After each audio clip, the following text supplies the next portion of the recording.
तो बच्चों आगे बढ़ते हैं, स्टार्ट करते हैं। बहुत ही इंपॉर्टेंट टॉपिक डिफरेंशिएशन।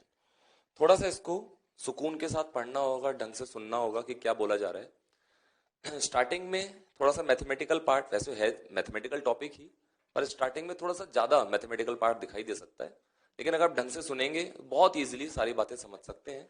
बहुत सिंपल सिंपल बातें होने वाली हैं। एक बार के लिए दिमाग से ये निकाल दो कि टॉपिक का नाम क्या है, हम क्या पढ़ रहे हैं। जो मैं बोल रहा हूं उस बात पे ध्यान से सुनना। सपोज कोई क्वांटिटी है एक्स। एक्स लिखने का मतलब वो वेरिएबल है, उसकी वैल्यू चेंज हो सकती है। मान लेते हैं कि एक्स की कुछ इनिशियल वैल्यू है, एक्स की कुछ इनिशियल वैल्यू है सपोज 4। ठीक है, अब मैंने एक्स को चेंज किया और एक्स की फाइनल वैल्यू को सपोज मैंने कर दिया 40। ठीक है, नाउ अगर कोई मुझसे पूछता है कि एक्स में कितना चेंज हुआ, we have to find change in X. बहुत छोटी छोटी बातें चल रही है। एक्स में चेंज, किसी भी क्वांटिटी में चेंज का मतलब होता है उस क्वांटिटी की फाइनल वैल्यू माइनस उसकी इनिशियल वैल्यू। तो final value minus initial value कितना आ जाएगा बच्चों? +36। ठीक है, दिमाग में आ सकता है कि सर ये तो हम जानते हैं, क्यों पढ़ा रहे हो आप? तो इन बातों को रिलेट करूंगा मैं अभी। ये बातें समझेंगे तब जाकर हम डिफरेंशिएशन तक पहुंच सकते हैं। डायरेक्ट हम जंप लगा के डिफरेंशिएशन स्टार्ट नहीं कर सकते। इसी चेंज इन एक्स, जो कि यहां पर काफी अच्छा खासा बड़ा अमाउंट आया, को मैथमेटिकली इस तरह के सिंबल से रिप्रेजेंट किया जाता है, डेल्टा एक्स। इसको कैसे रीड करते हैं? Delta x. तो डेल्टा एक्स लिखने का मतलब होता है लार्ज चेंज इन एक्स। किसी भी क्वांटिटी में जब चेंज काफी बड़ा चेंज होता है तो उसको क्या बोल देते हैं हम? Large change. और उसके लिए मैथमेटिकल सिंबल क्या बना रखा है बच्चों? Delta symbol. क्वांटिटी अगर एक्स है तो डेल्टा एक्स बोल देंगे। क्वांटिटी अगर वाई क्वांटिटी है, उसमें लार्ज चेंज हुआ है तो डेल्टा वाई से डिनोट करेंगे। ठीक है, यहां तक बात क्लियर है। अब आगे, अगर मान लो सपोज एक्स की इनिशियल वैल्यू है 4, मैंने एक्स को इंक्रीज किया, एक्स की फाइनल वैल्यू है सपोज 4.001। अब फिर किसी ने पूछा कि find change in x, change in x. तो मीनिंग अभी भी वही है, final value of x minus initial value of x. वो चेंज निकाल के देखते हैं एक बार। फाइनल में से इनिशियल को माइनस करो बच्चों तो 0.001। इस बार जो चेंज का अमाउंट आया है आप देख सकते हैं, वो वैल्यू एक्स की वैल्यूज के कंपैरिजन में बहुत ही स्मॉल है। जब चेंज बहुत स्मॉल होता है, मीनिंग तो वही है फाइनल माइनस इनिशियल, जब चेंज बहुत ही स्मॉल होता है तो मैथमेटिकली उसके लिए सिंबल डी सिंबल यूज में लेते हैं। डेल्टा का मतलब लार्ज चेंज, डी का मतलब स्मॉल चेंज। जिस क्वांटिटी में चेंज है उस क्वांटिटी को आगे डिनोट कर रहे हैं। तो dx की वैल्यू यहां पर क्या आ गई? 0.001। मेरा टारगेट जो था यहां तक, वो सिर्फ ये बताना था कि लार्ज चेंज के लिए डेल्टा सिंबल, स्मॉल चेंज के लिए डी सिंबल। यहां तक कोई डाउट? आगे बढ़े इसमें, है ना? तो देखना,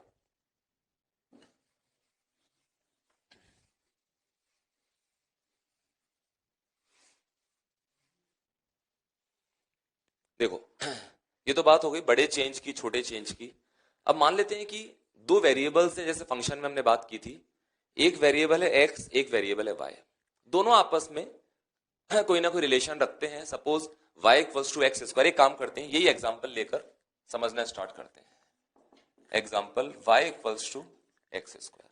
ठीक है, अब अगर मैं x को इंक्रीज करता हूं या x को चेंज करता हूं तो मुझे पता है y भी चेंज होगा, क्योंकि y x की वैल्यूज पर डिपेंड करता है। बात समझ में आ रही है ना? मान लो मैंने x में चेंज, एक लार्ज चेंज किया। सपोज इसको भी एग्जांपल से ऐसे लेते हैं, x की इनिशियल वैल्यू है सपोज 10, तो उसके करस्पॉन्डिंग y की इनिशियल वैल्यू यहां से निकाल लेते हैं 100। पुट कर दो 10 को। x को मैंने मान लेते हैं इंक्रीज कर दिया, x की फाइनल वैल्यू है सपोज 20, तो y की फाइनल वैल्यू 20 को यहां पुट करेंगे, कितना आ जाएगा? 400।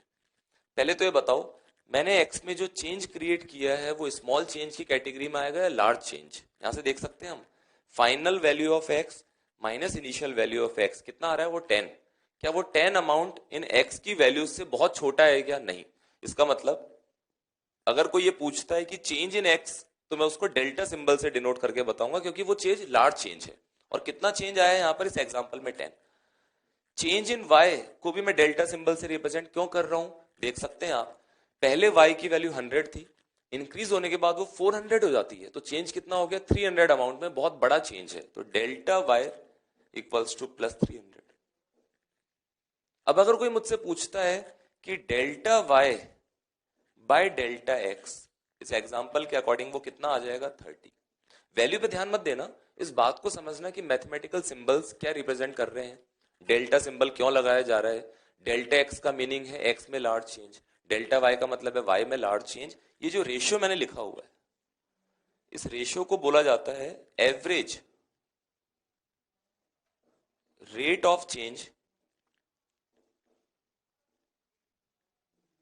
इन वाई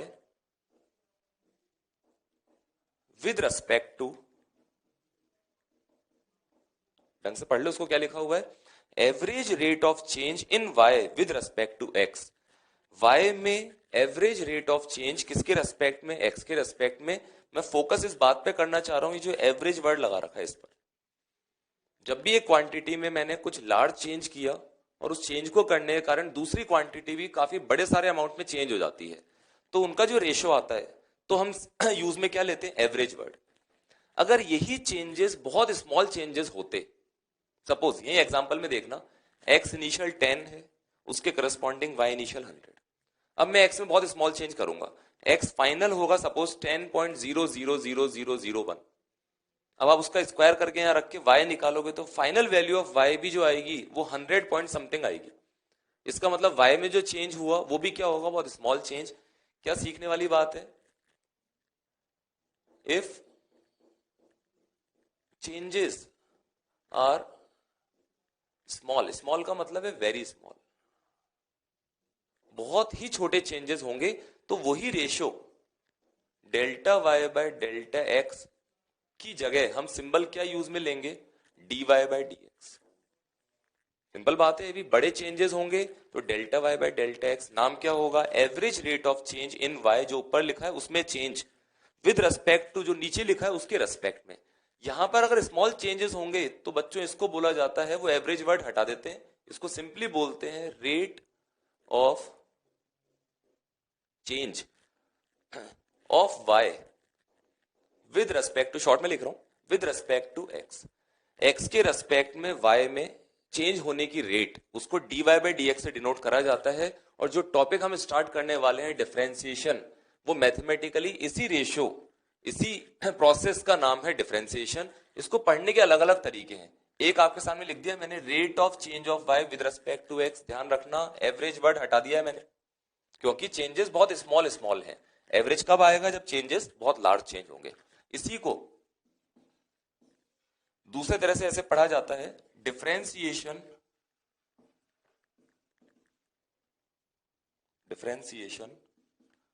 ऑफ y, जो ऊपर लिखा हुआ है उसका डिफरेंशिएशन विद रेस्पेक्ट टू जो नीचे लिखा हुआ है उसके रेस्पेक्ट में x। Differentiation of y with respect to x, या सिंपल शब्दों में बोले तो ऊपर लिखा हुआ है rate of change of y with respect to x। x को चेंज करने पर y के चेंज होने की रेट, उसको dy बाय dx सिंबल से डिनोट करते हैं। तो ये तो बात हो गई कि डिफरेंशिएशन का मैथमेटिकल सॉरी, डिफरेंशिएशन का मैथमेटिकल मीनिंग है dy बाय dx की टर्म में कुछ लिखा होना। ये ध्यान रखना, फिजिक्स में जब हम बातें करेंगे तो हो सकता है ये x और y की जगह वेरिएबल कुछ और हो सकता है लिखा हो टाइम के साथ वेलोसिटी का चेंज होना, और एक सिंबल आ जाए dv बाय dt। उसको कैसे रीड करेंगे, dv बाय dt में मैथमेटिकल मीनिंग बता रहा हूं पहले। dv का मतलब very small change in velocity of particle, dt का मतलब very small change in time. ये तो मैथमेटिकल मीनिंग है। इसको पढ़ेंगे क्या, इसको हम पढ़ेंगे अगर इस तरह से पढ़े तो, rate of change of v, v मतलब velocity, rate of change of velocity with respect to time, जो ऊपर लिखा है उसके चेंज होने की रेट, जो नीचे लिखा है उसके रेस्पेक्ट में। या डिफरेंशिएशन की टर्म में क्या पढ़ेंगे उसको, डिफरेंशिएशन ऑफ v, v मतलब velocity, with respect to time, differentiation of velocity with respect to time. तो ये तो बात हो गई मैथमेटिकल मीनिंग की। डिफरेंशिएशन का ग्राफिकल मीनिंग क्या है, जो कि बहुत इंपॉर्टेंट है, उसको स्टार्ट करते हैं। ग्राफिकल मीनिंग ऑफ डिफरेंशिएशन, तो graphical meaning of differentiation start करते हैं। बहुत ढंग से सुनना है सब बच्चों को, देखना टॉपिक का नाम लिख सकते हैं graphical meaning of differentiation.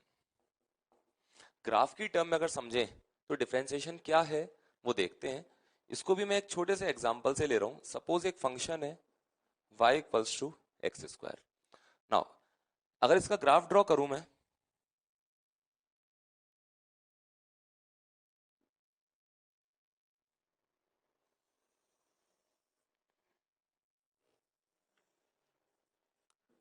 x और y वेरिएबल्स के बीच में इस फंक्शन को देखते हुए ग्राफ ड्रॉ कर रहा हूं।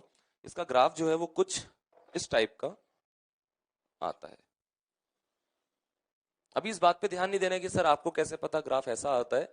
ये मान लेते हैं कि टीचर ने बता दिया कि बच्चों इस तरह का ग्राफ इसका ड्रॉ होता है, मान के चलना है। अभी जो मैं समझाना चाह रहा हूं उस बात को देखना। अगर मैं किसी भी x की एक वैल्यू के करस्पॉन्डिंग, सपोज मैंने एक पॉइंट मार्क करा x एक्सिस पर, इसको मान लेता हूं x इनिशियल के करस्पॉन्डिंग अगर ग्राफ में y कोऑर्डिनेट को देखूं तो ये हो जाएगा उसके करस्पॉन्डिंग y इनिशियल। ठीक है। अब अगर मैं x की वैल्यू को इंक्रीज करता हूं, मैंने x को इंक्रीज किया, x को इंक्रीज करता जाऊंगा तो ग्राफ से नजर आ रहा है y भी इंक्रीज होता जाएगा। x को इंक्रीज करते करते सपोज मैं यहां तक आ गया, ये है हमारे लिए x की फाइनल वैल्यू। इस x की फाइनल वैल्यू के करस्पॉन्डिंग अगर ग्राफ में y कोऑर्डिनेट को मार्क कर लें तो वो कुछ इस तरह से, ये वाला पॉइंट मान लेते हैं y फाइनल। x को इंक्रीज किया, y भी इंक्रीज हो गया। अलग अलग तरह के फंक्शन हो सकते हैं, हो सकता है किसी में x को इंक्रीज करने पर y डिक्रीज हो जाए। तो x इनिशियल y इनिशियल के करस्पॉन्डिंग अगर मैं एक पॉइंट मार्क कर लूं इस ग्राफ पर, ये वाला पॉइंट, इसको नाम दे देते हैं पॉइंट ए। ठीक है। x फाइनल y फाइनल के करस्पॉन्डिंग भी ग्राफ पर एक पॉइंट मार्क करते हैं पॉइंट b। अगर मैं पॉइंट ए और b को एक स्ट्रेट लाइन से ज्वाइन कर दूं कुछ इस तरह से, तो इन दोनों पॉइंट्स को अगर मैं ज्वाइन कर देता हूं तो मैंने एक लाइन ड्रॉ की है, लाइन ए बी। ठीक है। एक काम और करते हैं, यहां से एक हॉरिजॉन्टल लाइन और ड्रॉ कर लेते हैं। इस पॉइंट का नाम सी रख लेते हैं और एक वर्टिकल लाइन और बना लेते हैं। आपके सामने एक ट्रायंगल बना हुआ है, right angle triangle A C B. इस ट्रायंगल में अगर हम ढंग से देखें तो ये जो लेंथ है, ये वाली लेंथ, इस लेंथ को मैं बोल सकता हूं डायग्राम में ये वाली लेंथ, एक ही बात है वो। और ये लेंथ कितनी होगी बच्चों, फाइनल एक्स कोऑर्डिनेट और इनिशियल एक्स कोऑर्डिनेट का जो डिफरेंस है वो होगा ये। इट मींस ये वाली टर्म है x final minus x initial. तो मैं इसको बोल सकता हूं डेल्टा एक्स। डेल्टा सिंबल क्यों लगा रहा हूं, क्योंकि ये जो चेंज है एक्स में क्या ये स्मॉल चेंज है या लार्ज चेंज है, ये तो बड़ा चेंज है। तो लार्ज चेंज के लिए हम यूज में क्या लेते हैं, डेल्टा सिंबल। सेम ऐसे ही इस वाली लेंथ को अगर देखें तो यहां से देखना, ये वाली लेंथ का मीनिंग है final Y coordinate minus initial Y coordinate. तो इस वाली लेंथ को मैं इंडिकेट कर सकता हूं as delta Y. Delta symbol क्यों लगा रहे हैं, क्योंकि यहां भी ये जो चेंज इन वाई है ये काफी लार्ज चेंज है। स्मॉल चेंज होता तो हम डी सिंबल यूज में लेते। आगे इस ट्राइंगल के अंदर अगर मैं एक एंगल और डिफाइन करूं, इस एंगल को थीटा बोल रहा हूं, तो इस ट्राइंगल में अगर मैं टेन थीटा की वैल्यू तुमसे पूछता हूं तो टेन थीटा क्या होगा, perpendicular upon base. It means tan theta हो जाएगा delta Y by delta X. ठीक। थोड़ी देर पहले मैंने इसका मीनिंग समझाया था, क्या था बच्चों, ये average rate of change of Y with respect to X. Average rate of change of Y with respect to X. और इसी टेन थीटा, ये तो था इसका मीनिंग, इसी टेन थीटा को मैं बोल सकता हूं, ये जो लिखा हुआ है slope of straight line A B. ये भी हमने पिछली क्लास में पढ़ा है कि किसी भी स्ट्रेट लाइन, ये जो स्ट्रेट लाइन है इसकी स्लोप का मीनिंग है कि ये स्ट्रेट लाइन एक्स एक्सिस से अगर थीटा एंगल बनाती है तो स्लोप क्या होता है, टेन थीटा। जिनको थोड़ी प्रॉब्लम है इस बात को देखने में, वो स्ट्रेट लाइन ए बी को एक्सटेंड करके देख सकते हैं, उससे अच्छा दिखाई देगा। वो एंगल थीटा होगा तो ये एंगल भी थीटा हो जाएगा। और एक्स एक्सिस से अगर ये स्ट्रेट लाइन थीटा एंगल बनाती है तो स्लोप क्या हो जाएगी, टेन थीटा। तो फाइनली मैं अभी तक डिफरेंशिएशन पर नहीं पहुंचा हूं इस ग्राफिकल मीनिंग में अभी तो बात चल रही है delta Y by delta X की। तो delta Y by delta X को क्या बोल सकते हैं कि कोई भी लाइन ए बी, अच्छा क्या ये लाइन ए बी को मैं इस ग्राफ के लिए टेंजेंट बोलूंगा या सीकेंट बोलेंगे, बताओ। टेंजेंट तो नहीं है, टेंजेंट तो एक पॉइंट से पास होती है, इसको क्या बोलते हैं, सीकेंट। तो कोई भी सीकेंट जो है उसकी जो स्लोप है उसको मैं बोल सकता हूं उन पॉइंट्स को कनेक्ट करने वाले पॉइंट्स के लिए जो delta Y by delta X है वही क्या होता है उस स्ट्रेट लाइन की स्लोप।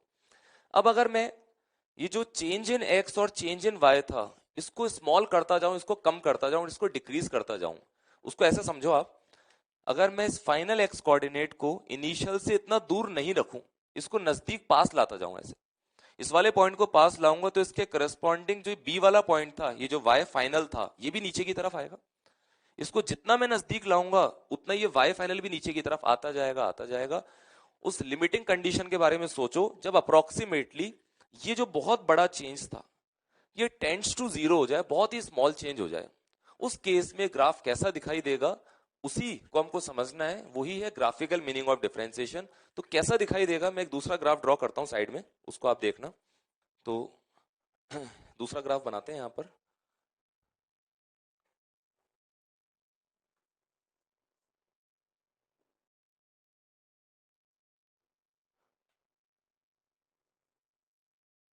देखना, एक्स इनिशियल के करस्पॉन्डिंग वाई इनिशियल हमको वहां भी मिला था, सेम वही एक्स इनिशियल के करस्पॉन्डिंग कुछ वाई इनिशियल है, और ये जो पॉइंट है ये वाला, इसको हमने नाम दिया था कैपिटल ए। ठीक, अब अगर मैं इस एक्स इनिशियल से एक्स फाइनल तक इस बहुत बड़े चेंज को इतना बड़ा चेंज नहीं करके बहुत छोटे से चेंज की बात करूं, ये वाला पॉइंट मैं नीचे की तरफ इधर पास लेकर आऊंगा, तो ये पॉइंट बी इस ग्राफ पर पॉइंट ए की तरफ ग्राफ के अलोंग मूव करते हुए नजदीक आना स्टार्ट हो जाएगा ऐसे। अब ये सोचो कि ये एक्स फाइनल वाला पॉइंट अगर एक्स इनिशियल से थोड़ा सा ही आगे होता, तो ग्राफ में क्या बताना चाह रहा हूं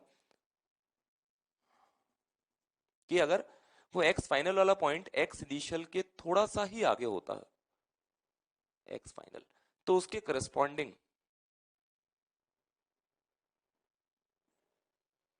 जो हमको वाई फाइनल की वैल्यू मिलती वो ग्राफ पर यहां कहीं मिलती, ये वाई फाइनल। बात को समझना ढंग से, उस बड़े चेंजेस की जगह अगर बहुत छोटे छोटे चेंजेस की बात की जाए, तो अब ये बहुत स्मॉल चेंज ये है डी एक्स, इसको डेल्टा एक्स नहीं बोलेंगे क्योंकि बहुत स्मॉल चेंज की बात चल रही है, दैट इज डी एक्स। और वाई में जो स्मॉल चेंज है ये है डी वाई। इसको आप और कम करते करते इतना कम कर दीजिए मनी मन कि ये एक्स फाइनल और एक्स इनिशियल अप्रोक्सीमेटली एक ही पॉइंट बन जाए, एग्जैक्ट एक पॉइंट नहीं, बहुत ही नजदीक आ जाए। तो जैसे यहां पर पॉइंट ए और बी थे, एक्स इनिशियल वाई इनिशियल के corresponding A, X final Y final के करस्पॉन्डिंग बी, उसी तरह से यहां पर एक्स इनिशियल वाई इनिशियल के करस्पॉन्डिंग ये वाला point A, X final Y final के करस्पॉन्डिंग ये point B, point A point B. जैसे यहां पर मैंने बताया था अभी कि delta Y by delta X, delta Y by delta X का मतलब था टेन थीटा, और टेन थीटा का मतलब था लाइन ए बी, जैसे बोल सकते हैं सीकेंट ए बी की स्लोप। इसका मीनिंग क्या लिखा था मैंने, slope of line A B. Same चीज वहां बात कर रहा हूं लेकिन सिंबल्स का फर्क है। Delta Y by delta X की जगह मैं यहां पर क्या लिखूंगा, D Y by D X, क्योंकि वो चेंजेस बहुत स्मॉल हैं। टेन थीटा जो यहाँ स्ट्रेट लाइन ए बी दिखाई दे रही है उसकी स्लोप यहां देखना, ए और बी को मिलाने वाली लाइन, ए और बी को मिलाने वाली जो लाइन है वो कुछ इस तरह से होगी, इस टाइप से। और ये वो एंगल थीटा था, ये एंगल थीटा मैंने यहां पर क्लियर दिखा रखा है तो वहां पर इस तरह से दिखा रहा हूं। मैं बोल सकता हूं कि ये पॉइंट बी अगर बहुत स्मॉल चेंज की बात करूं अप्रोक्सीमेटली पॉइंट ए के साथ ओवरलैप कर चुका है अप्रोक्सीमेटली, तो मैं बोल सकता हूं ये जो लाइन है ए बी लाइन, इसको मैं बोल सकता हूं टेंजेंट एट पॉइंट ए और बी, क्योंकि ए और बी अप्रोक्सीमेटली एक ही पॉइंट बन चुके हैं। तो dy बाई डी एक्स यहां पर क्या कहलाएगा, वही लाइन ए बी की स्लोप, पर वो लाइन ए बी जिसका नाम चेंज होकर अब क्या बन चुका है, टेंजेंट। तो क्या लिखेंगे यहां पर, slope of tangent at point ए और बी। बच्चों जो फाइनल काम की इंपॉर्टेंट बात है वो है यहाँ पे लिखा हुआ dy by dx equals to slope of tangent at point A. अब पंच लाइन बोल रहा हूं, ग्राफिकल मीनिंग ऑफ डिफरेंशिएशन का जो ग्राफिकल हम समझ रहे हैं उसके अंदर मीनिंग क्या है, किसी भी ग्राफ में, चाहे वो इस तरह का ग्राफ हो, चाहे वो इस तरह का ग्राफ हो, चाहे वो ग्राफ कैसा भी हो, उस ग्राफ के किसी भी पॉइंट पर अगर हमसे पूछा जाए कि इस पर्टिकुलर पॉइंट पर what is the meaning of dy by dx, I am not talking about delta y by delta x, मैं बात कर रहा हूं dy by dx के बारे में। तो उस पर्टिकुलर पॉइंट पर dy by dx का ग्राफिकल मीनिंग क्या है, सामने लिखा हुआ है slope of tangent at that point. उस पॉइंट पे टेंजेंट ड्रॉ करेंगे, उस टेंजेंट की जो भी स्लोप होगी वही उस पॉइंट पर क्या कहलाएगा, dy by dx। अभी तक भी हमने ये नहीं सीखा है कि इस dy by dx की वैल्यू क्या होगी, इक्वेशन की फॉर्म में कैसे इसको कैलकुलेट करेंगे, सिर्फ ग्राफिकल मीनिंग की बात चल रही है। तो ये वाली बात आप नोट कर सकते हैं, अलग से बॉक्स में हाईलाइट कर सकते हैं, बार बार यूज में आएगी। और चैप्टर में आगे चल के ऐसे क्वेश्चंस मैं पूछूंगा जिसमें जिस बच्चे को इसका आइडिया होगा वो बहुत जल्दी आंसर दे देगा, जिसको आइडिया नहीं होगा वो बार बार सोचेगा फिर कि अच्छा सर ने ग्राफिकल मीनिंग ये बताया था, तो दिमाग में फिट कर लो। dy by dx at a particular point is equal to slope of tangent at that point। इस तरह से हम सॉरी इसका ग्राफिकल मीनिंग समझ सकते हैं। अब आते हैं सबसे इंपॉर्टेंट बात पर कि सर डिफरेंशिएशन को कैलकुलेट कैसे करें, किस तरह के न्यूमेरिकल्स इसमें पूछे जाते हैं, हमारे लिए किस तरह से फिजिक्स में यूज आएगा। सबसे बड़ी बात कि फिजिक्स में किस तरह से इसको यूज में लें, आप इसको पढ़ा क्यों रहे हो, किस भाई फिजिक्स में काम आएगा, उतनी मैथमेटिक्स हम पढ़ रहे हैं तो कहीं ना कहीं ये बार बार फिजिक्स में बहुत यूज आता होगा, इसलिए पढ़ाया जा रहा है। तो उन सारी बातों को देखते हैं अभी एक के बाद एक। तो स्टार्ट करते हैं कि किस तरह से हम इसको कैलकुलेट करते हैं, हाउ टू कैलकुलेट डिफरेंशिएशन। ठीक है, तो स्टार्ट करते हैं कि किस तरह से इसको कैलकुलेट करते हैं। और स्टार्ट करने से पहले मैं एक बार इसके सिंबल, इसको रिप्रेजेंट कैसे करते हैं उस बारे में थोड़ी सी चर्चा कर लेता हूं। सपोज कोई फंक्शन है y as a function of x, x का कोई फंक्शन हो सकता है, और हमसे पूछा जाए कि find the value of dy by dx। तो फाइंड करना तो बाद में सीखेंगे, पहले मैं सिर्फ सिंबल की बात कर रहा हूं। तो सिंबॉलिक फॉर्म में डिफरेंशिएशन को इस तरह से रिप्रेजेंट करते हैं, इसको पढ़ना भी आना चाहिए, बोलना आना चाहिए। इसको क्या क्या लिखेंगे, पहले तो लिखेंगे हम रेट ऑफ, एवरेज वर्ड नहीं लगाना है, एवरेज तो तब आता है जब चेंजेस बहुत बड़े चेंज होते हैं। Rate of change of y, जो यहां लिखा हुआ है उसके चेंज होने की rate, with respect to x, जो नीचे लिखा हुआ है उसके रेस्पेक्ट में। इसी को पढ़ने का दूसरा तरीका क्या है, differentiation of y with respect to x, y को डिफरेंशिएट करना x के रेस्पेक्ट में। कभी कभी क्या होता है, dy by dx को रिप्रेजेंट करने का सिंबल बना रखा है y डॉट। इसको देख के घबराना नहीं है, सिर्फ एक रिप्रेजेंटेशन है। बाय डिफॉल्ट y डॉट हो या dy by dx हो, दोनों का सेम यही मीनिंग है जो बोर्ड पे लिखा हुआ है, या इसी y डॉट या dy by dx को कई बार f डैश x इस तरह के सिंबल से भी रिप्रेजेंट करते हैं। एक सिंगल डैश लगा देंगे ऊपर, उसका मतलब है हम फंक्शन को, जो भी फंक्शन गिवन होगा उसको एक बार डिफरेंशिएट करेंगे, उसका डिफरेंशिएशन एक बार करेंगे। आगे चल के हम डबल डिफरेंशिएशन भी देखेंगे इसी के अंदर। तो ये तो हो गया सिर्फ सिंबॉलिक रिप्रेजेंटेशन। अब स्टार्ट करते हैं कि किस तरह से कैलकुलेट करते हैं। तो डिफरेंशिएशन को कैलकुलेट करने के लिए कुछ रूल्स बना रखे। मैं क्या करूंगा, एक एक रूल आपको समझाते हुए उस पर बेस्ड न्यूमेरिकल कराते हुए आगे बढ़ता जाऊंगा। जब फिर सारे रूल्स कंप्लीट हो जाएंगे फिर हम मिक्स्ड क्वेश्चंस करेंगे जिसमें वो कहीं ना कहीं कोई सा भी रूल यूज में आ सकता है। तो स्टार्ट करते हैं कि किस तरह से हम यूज में लेंगे इसको, देखना। तो बच्चों रूल नंबर 1 से शुरुआत करेंगे।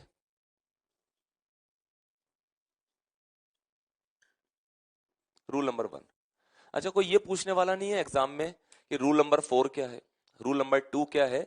नंबरिंग आपके हिसाब से आप कैसे भी सेट कर सकते हैं। इंपॉर्टेंट बात है कि रूल कहना क्या चाह रहा है, उस रूल को याद रखना है, या कोई फॉर्मूला बताया जाएगा उसको याद रखना है आगे के लिए। रूल नंबर 1 है, कुछ इस तरह से लिख रहा हूं, इसको एक बार पढ़ के बताऊंगा मैं कि क्या लिखा हुआ है। ये पहला रूल है, क्या लिखा हुआ है बच्चों, ये पढ़ो एक बार। डिफरेंशिएशन ऑफ दिस, पहले यहां y लिखा हुआ करता था थोड़ी देर पहले, differentiation of constant with respect to x। किसी भी कांस्टेंट टर्म का डिफरेंशिएशन करें हम किसी भी वेरिएबल के रेस्पेक्ट में, हमेशा कितना आएगा? जीरो। इसको समझ भी सकते हैं बहुत इजीली। अगर हमको ये पता है कि dy बाय dx का मैथमेटिकल मीनिंग ये था कि x में बहुत छोटा change, very small change in x करने पर y में स्मॉल चेंज अगर dy है, तो इस रेशियो को क्या बोलते थे हम? Differentiation of y with respect to x। अब देखना अगर ये y वेरिएबल नहीं होके कांस्टेंट हो, तो आप समझ सकते हैं मैं x वेरिएबल में कितना भी चेंज कर दूं, क्या उस कांस्टेंट टर्म, यहां से देखो, क्या कांस्टेंट टर्म में चेंज, चेंज तो छोड़ो, स्मॉल चेंज बड़ा चेंज हो ही नहीं सकता कांस्टेंट में चेंज। इसका मतलब x में किसी भी तरह का चेंज करने पर कांस्टेंट में चेंज जीरो होगा, तो ये वाली टर्म है जीरो, क्योंकि कांस्टेंट चेंज नहीं हो सकता, इसलिए रेशियो क्या आएगा? हमेशा जीरो। ठीक है। रूल नंबर 1 जो है, इस पर बेस्ड एग्जांपल देख लेते हैं एक बार, बहुत सिंपल सिंपल एग्जांपल। जैसे पहला क्वेश्चन देख सकते हैं, D by D x of 10, इसकी वैल्यू हमको बतानी है। तो बहुत सिंपल है, तो दिख रहा है 10 इज ए कांस्टेंट, 10 एक कांस्टेंट नंबर है, और कांस्टेंट टर्म का डिफरेंशिएशन बच्चों क्या होता है? जीरो। अच्छा, अगर पूछें नेक्स्ट एग्जांपल में, D by D x of pi, घबराने की नहीं है, पाई क्या वेरिएबल है या कांस्टेंट है? पाई तो कांस्टेंट है, पाई की वैल्यू अप्रोक्सीमेटली 3.14। कांस्टेंट का मतलब वो चेंज नहीं होगा, जितनी भी वैल्यू है वो वैल्यू उतनी बनी रहेगी। तो पाई हो, 10 हो, 5 हो, कुछ भी हो, कांस्टेंट टर्म का डिफरेंशिएशन हमेशा क्या होता है बच्चों? जीरो। ठीक है, तो कांस्टेंट टर्म का डिफरेंशिएशन जीरो है, रूल नंबर 1 ये है। आगे बढ़ते हैं second, rule number 2।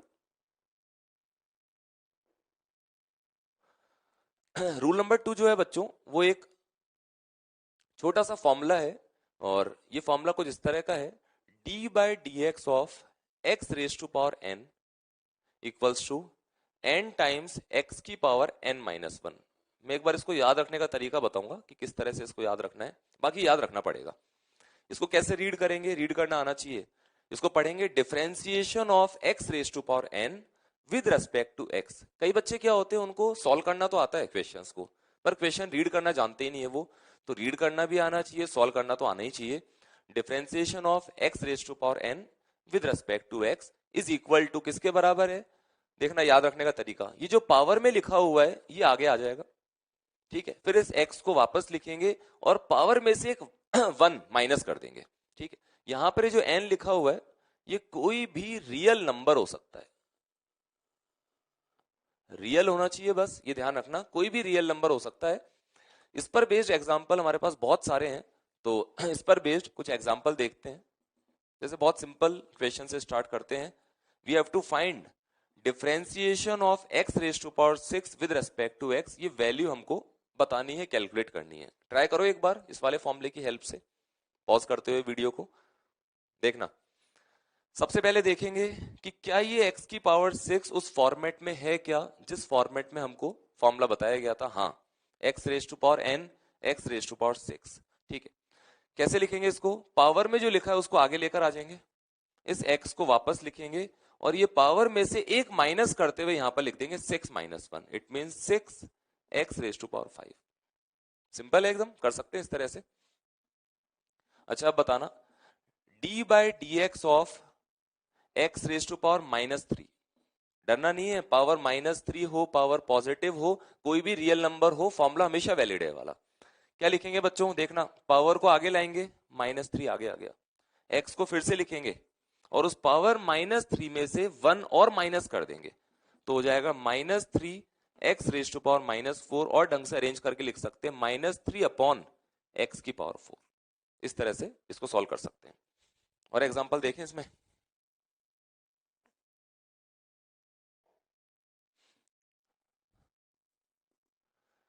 Suppose we have to calculate d by D x of root x, ये कैलकुलेट करना है। तो कुछ बच्चे हो सकता है देख के डर जाएं, हो सकता है उनको लगे सर ये तो उस टाइप का है ही नहीं जैसा वहां लिखा हुआ था, लेकिन अगर जिन बच्चों को ये आइडिया है कि मैं इसको ऐसे भी लिख सकता हूं, d by D x of, root को हटा देते हैं तो पावर कितनी आ जाती है? हाफ। इस क्वेश्चन को इस तरह से ट्रीट करो। नाउ मैच कराओ इन दोनों को, सेम टाइप का फॉर्मेट है, तो फॉर्मूला अप्लाई करते हैं, यहां लिखता हूं, पावर हाफ आगे आ जाएगा, x को फिर से लिखेंगे और उस पावर हाफ में से 1 माइनस कर देंगे। कितना हो गया बच्चों? Half x raise to power minus half. इसको और ढंग से अरेंज कर दें। हाफ इस एक्स की पावर माइनस हाफ को नीचे डिवाइड करके लिखेंगे तो पावर का साइन चेंज हो जाएगा, x raise to power plus half. 1/2 x raise to power half को मैं रूट एक्स लिख सकता हूं वापस से। तो किसी भी टाइप का हो इस फॉर्मेट पर बेस्ड हम इजीली ये फॉर्मूला अप्लाई करके सॉल्व कर सकते हैं। और क्वेश्चंस करेंगे बहुत सारे अभी, पहले एक बार सारे बेसिक रूल शॉर्ट में समझ लेते हैं कुछ एग्जांपल्स के साथ, फिर मिक्स टाइप के क्वेश्चन लेकर आएंगे।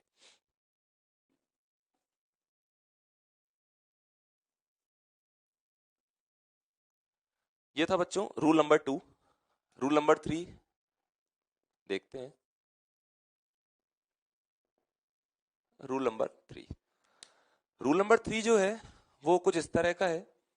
D by D x of, ढंग से देखना, कोई constant term into function of x.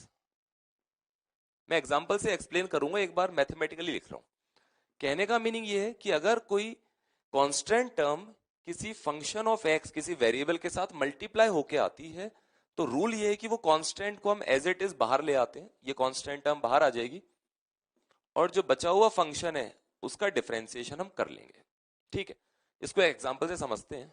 Example, suppose एक फंक्शन है y इक्वल्स टू 6x³, ये x और y के बीच का रिलेशन है। We have to find dy by dx। एक एक स्टेप देखना। पहला step, d by D x of y की वैल्यू यहां से उठा के रख देंगे 6x³। नाउ जो मैं रूल बता रहा हूं उस बात पे आता हूं। ये जो फंक्शन लिखा हुआ है इसमें कांस्टेंट टर्म इस x³ के साथ मल्टीप्लाई हो रही है, तो इस कांस्टेंट 6 को तो बाहर लेकर आ जाएंगे और जो बचा हुआ है उसको एज इट इज लिख देंगे D by D x of x³। अब जो ये वाला पार्ट है वो अपने आप में जो पावर वाला मैंने फॉर्मूला रूल नंबर 2 में बताया था उस पर बेस्ड है। इसको ऐसे लिख सकते हैं, ये 6 बाहर एज इट इज, इस पर वो पावर फॉर्मूला अप्लाई करते हैं। x की पावर n का डिफरेंशिएशन, तो वो पावर को आगे लेकर आ जाएंगे, x को वापस लिखेंगे और पावर में से एक माइनस कर देंगे, तो 3 - 1 मतलब 2। कितना आ जाएगा बच्चों? ये 18x²। कर सकते हो आराम से इस टाइप के क्वेश्चंस को भी। तो रूल नंबर 3 में क्या सीखा है? अगर कोई कांस्टेंट किसी वेरिएबल के साथ मल्टीप्लाई होकर आएगा तो कांस्टेंट को एज इट इज बाहर लाएंगे और बचे हुए फंक्शन को जो भी हम रूल्स जानते हैं उसके अकॉर्डिंग डिफरेंशिएट करेंगे। ठीक है,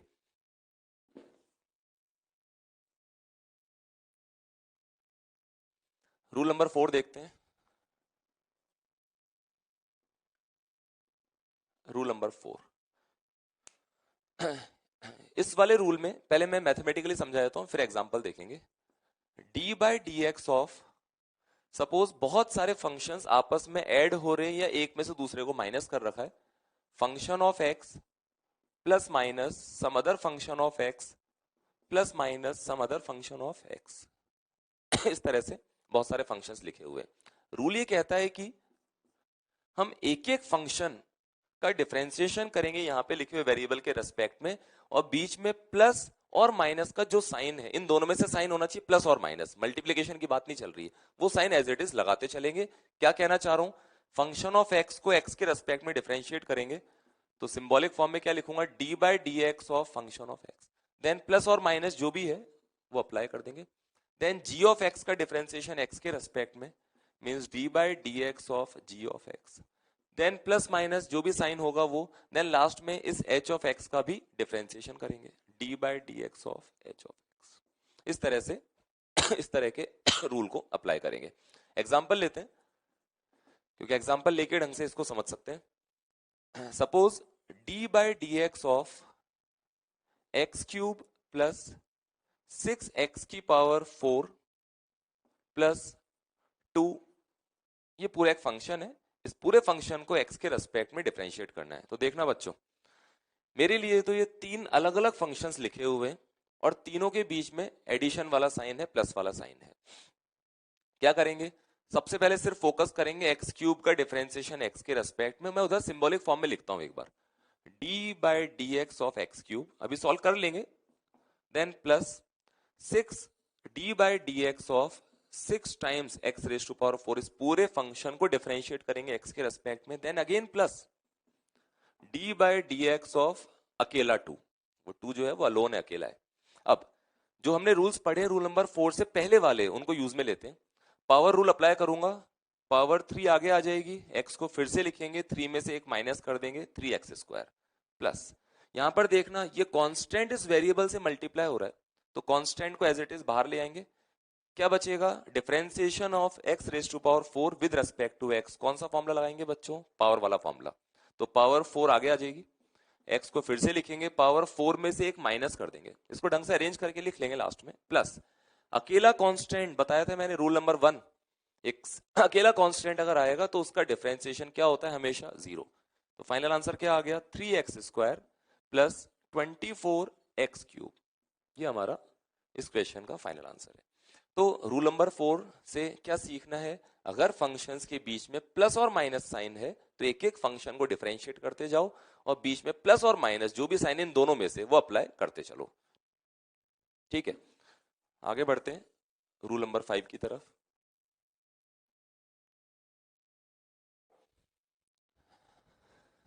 एक काम कर लेते हैं, जो हमने 4 रूल पढ़े उन पर बेस्ड कुछ न्यूमेरिकल्स मैं तुमको देता हूं, वीडियो को पॉज करते हुए आप उसको ट्राई कीजिएगा, फिर मैं सॉल्यूशन बताता हूं उसके।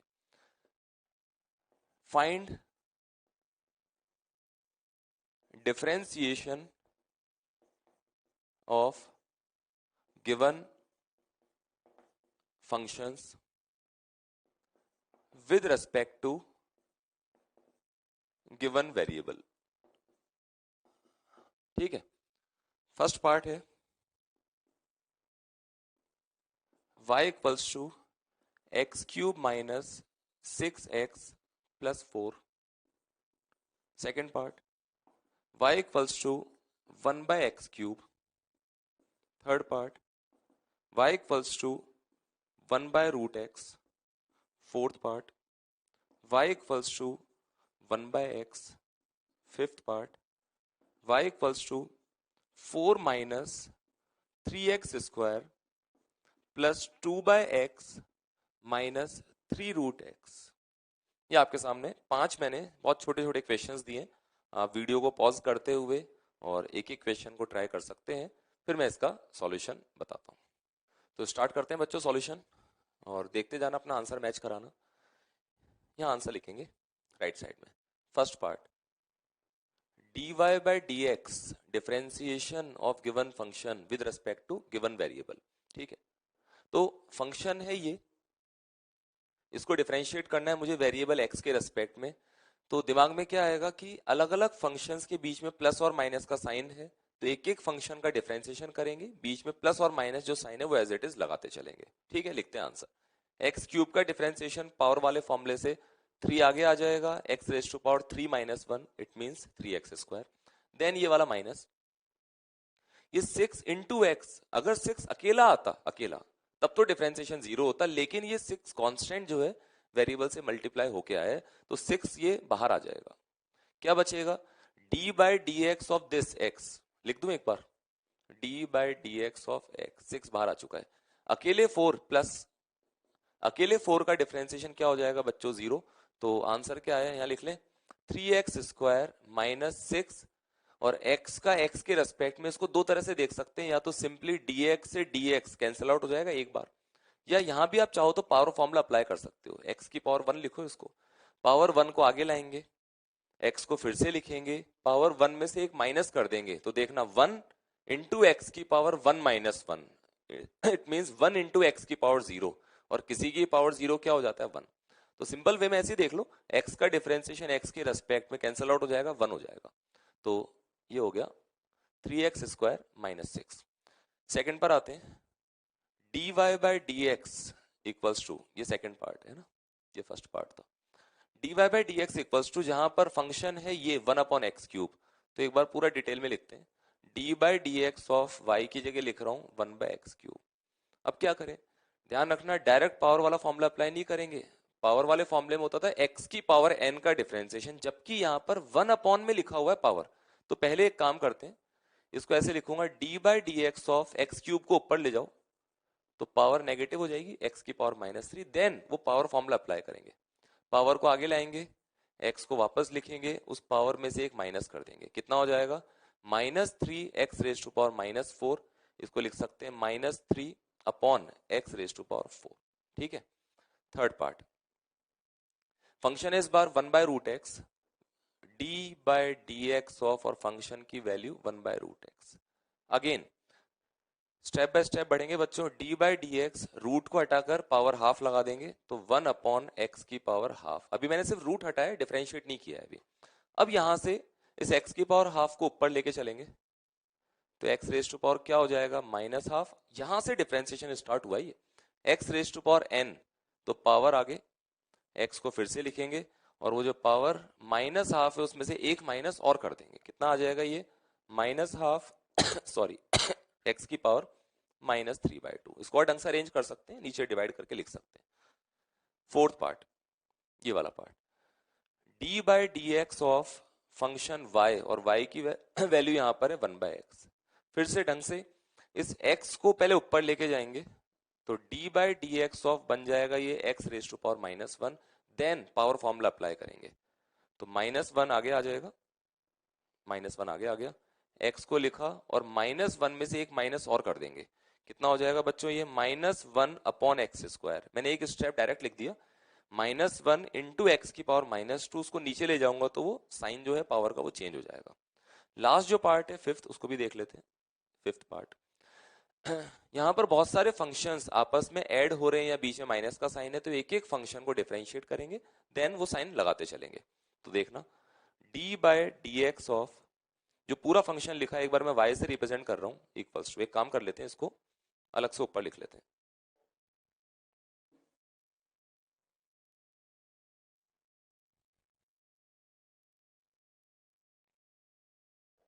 उस लास्ट वाले पार्ट को यहां पर नोट कर रहा हूं।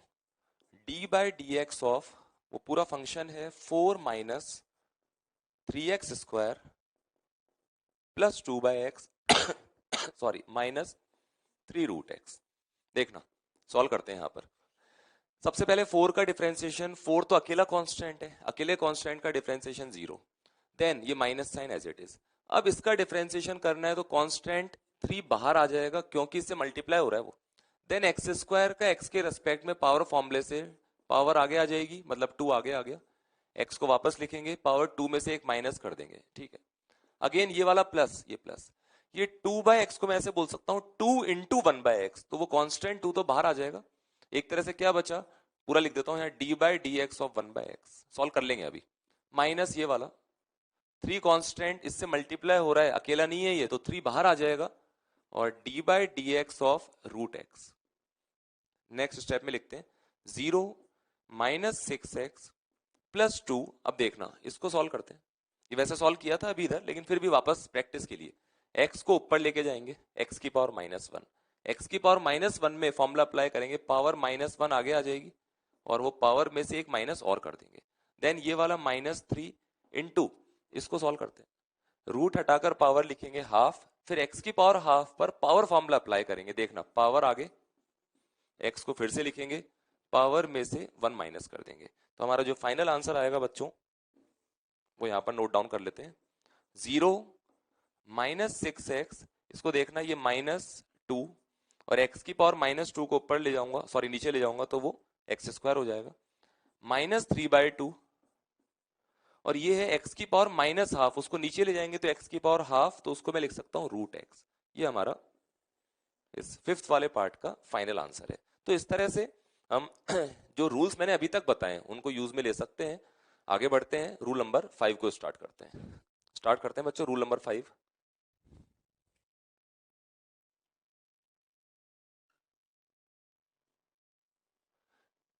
इसको नाम दिया हुआ है प्रोडक्ट रूल। देखो नाम की कोई इंपॉर्टेंस नहीं है, समझ में आना चाहिए कि रूल क्या है। देखने से पता चल जाना चाहिए कि इसमें तो प्रोडक्ट रूल वाला फॉर्मूला लगेगा या इसमें तो पावर रूल वाला फॉर्मूला लगाएंगे, इस तरह से समझ में आना चाहिए। रूल क्या है पहले मैं मैथमेटिकली बता देता हूँ।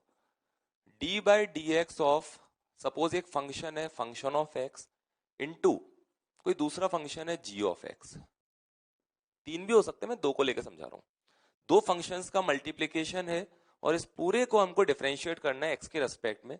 तो फॉर्मूला या रूल जो भी आप कहना चाहो वो ये है इन दोनों में से किसी एक फंक्शन को पहले बाहर रखेंगे और दूसरे फंक्शन को डिफरेंशिएट करेंगे x के रेस्पेक्ट में, d/dx ऑफ दूसरा function g of x, then plus दूसरे वाले फंक्शन को बाहर रखेंगे और पहले वाले फंक्शन को डिफरेंशिएट करेंगे एक्स के रेस्पेक्ट में।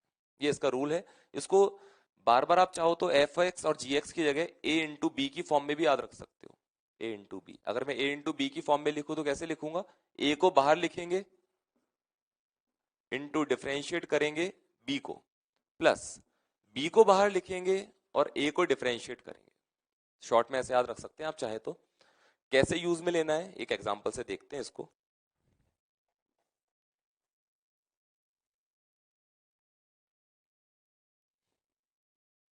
देखिएगा, D by D x of, बहुत सिंपल एग्जांपल ले रहा हूं मैं, x square into x cube. देखो, सॉल्व करने की बात करें तो उसको डायरेक्ट जो हमने पुराने रूल पढ़े हैं अभी तक, रूल नंबर 1 से लेकर 4 तक, उनकी हेल्प से बहुत आराम से सॉल्व कर सकते हैं। कैसे? इसको एक साथ ही लिख लेंगे, x square into x cube क्या हो जाएगा? एक्स रेज टू पावर 5, और पावर वाला फॉर्मूला अप्लाई करके आंसर क्या लिखेंगे? 5 आगे आ जाएगा, एक्स को वापस लिखेंगे, 5 में से एक माइनस कर देंगे। मतलब आंसर तो दिमाग में है, 5 into x raise to power 4 answer आना चाहिए। लेकिन अगर मैं रूल सीखने की बात करूं तो मैं इसको इस तरह देखना चाह रहा हूं कि ये जो है, ये मेरे लिए फंक्शन ए, ये मेरे लिए बी, और दो फंक्शंस का मल्टीप्लिकेशन है। क्या करेंगे? जो फॉर्मूला मैंने बताया था ढंग से देखना, एट ए टाइम एक फंक्शन को बाहर रखेंगे, उस टाइम पर दूसरे को डिफरेंशिएट करेंगे। तो ए वाले फंक्शन एक्स स्क्वायर को मैंने बाहर रखा, और D by D x of other function, plus अब दूसरे फंक्शन की बारी है, दूसरा फंक्शन बाहर रहेगा और पहले वाले फंक्शन को डिफरेंशिएट करेंगे। सॉल्व कर लेते हैं। ये x square as it is, इस पर पावर फॉर्मूला अप्लाई करते हैं तो 3 मतलब पावर आगे आ जाएगी, एक्स की power 3 minus 1 means x square, plus ये एक्स क्यूब बाहर है, इस पर पावर फॉर्मूला अप्लाई करते हैं तो वो हो जाएगा 2x। इसको ढंग से अरेंज कर लेते हैं। ये बन गया 3x रेज टू पावर 4, वो है 2x रेज टू पावर 4, ये हो गया 5x रेज टू पावर 4। ध्यान रखना, ये समझदारी नहीं है कि सिंपल क्वेश्चन को हम जबरदस्ती प्रोडक्ट रूल की हेल्प से करें। हाँ, सिर्फ प्रैक्टिस के लिए एक बार, पहली बार हम देख रहे हैं तो फॉर्मूला अप्लाई कैसे करना है उसके लिए मैंने जानबूझ के सिंपल टाइप का एग्जांपल लिया है, जिसमें हमने सिर्फ ये सीखा है कि किस तरह से फॉर्मूले को अप्लाई करना है। इसमें और अच्छे सवाल करेंगे थोड़ी देर में, एक बार सिर्फ बेसिक रूल समझने के हिसाब से ये सफिशिएंट है। तो रूल नंबर 5 के बाद आगे बढ़ते हैं बच्चों, रूल नंबर 6। जैसे हमने प्रोडक्ट रूल देखा, इसी तरह से एक रूल है डिवीजन रूल। वो डिवीजन रूल क्या है देखना। Suppose d by D x of a upon b, जहां पर ए और बी दो डिफरेंट डिफरेंट फंक्शंस हैं। अभी हमने देखा था ए इंटू बी, इस बार लिखा हुआ है ए अपॉन बी। इसका फॉर्मूला ढंग से देखना बच्चों, थोड़ा सा स्टार्टिंग में कुछ बच्चों को डिफिकल्ट लग सकता है, पर प्रैक्टिस के साथ बहुत बढ़िया हो जाता है। ये एक लाइन ड्रॉ करेंगे ऐसे, ए अपॉन बी में जो नीचे लिखा हुआ है उसका स्क्वायर यहां लिख देंगे, स्क्वायर। फिर जो नीचे लिखा हुआ है उसको बाहर लिखेंगे और ऊपर लिखे हुए फंक्शन का डिफरेंशिएशन करेंगे। देन माइनस, फॉर्मूले में माइनस आता है। इस बार ऊपर लिखे हुए फंक्शन को बाहर लिखेंगे और जो नीचे लिखा हुआ था फंक्शन उसको डिफरेंशिएट करेंगे। फिर से बोल देता हूं, जो फंक्शन नीचे लिखा है उसका स्क्वायर करके नीचे लिख देंगे। देन नीचे लिखे हुए फंक्शन को बाहर रखना है, ऊपर वाले फंक्शन का डिफरेंशिएशन करना है। देन माइनस, ऊपर वाले फंक्शन को बाहर रखना है और नीचे वाले फंक्शन को डिफरेंशिएट करना है। ये फॉर्मूला है डिवीजन रूल वाला।